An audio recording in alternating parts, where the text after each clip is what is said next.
Motorcycles like this are ridden as a mode of transport and even for leisure. Would you believe me if I told you that there was this person that rode her scooter right across the globe? Well, today I'm on my way to meet her to find out more about her amazing story.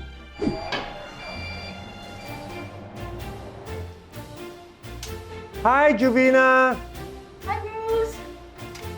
So, Juvena, thank you for meeting me today. Can you tell me more about your amazing journey? Sure. Back in 2015, I rode a scooter from Singapore to Czech Republic, and that journey took me to 25 countries over 27 months. And the total distance I covered was around 44,000 kilometers. And how I got started was, I've been riding since I was 20 years old. And then I got to know this friend who's also a very avid motorcyclist. And he was planning to ride from Singapore to Laos and then to China border. And then just like 2 weeks before he was about to set off, he unfortunately died in an accident, but it wasn't a motorcycle that killed him. He was driving a van. And that incident taught me that life is really short and uncertain. So I told myself, I have dreams of traveling around the world. And if I don't pursue it now, when would I do it? Are there any amazing stories that came about during your travels? Wow, there's a lot of stories. I think some of the most memorable ones will be probably one in northeast India. I visited this village. It's deep in a valley with no road access, and it's very interesting. It is actually a matrilineal society.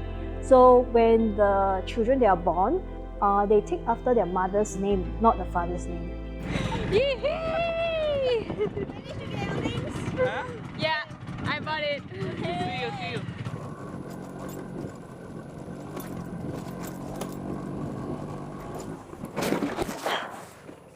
Okay, so another memorable incident was in Serbia, Belgrade, because I was there during the winter season and I chose to hibernate in that country. So instead of doing nothing, I actually chanced upon a refugee soup kitchen over there and I decided to volunteer.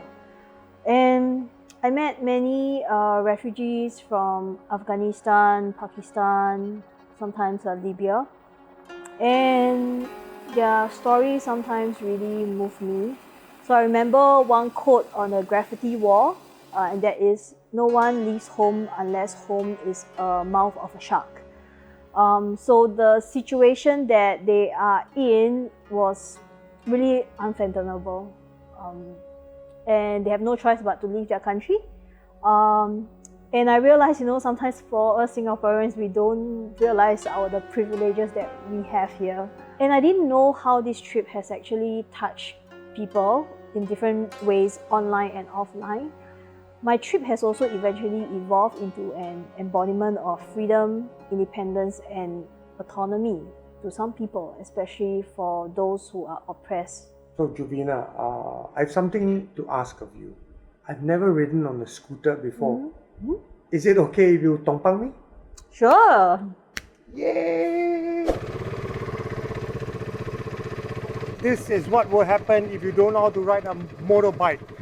No!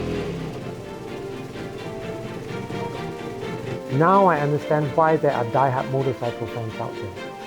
To have the wind blowing in your face and that sense of freedom is simply indescribable.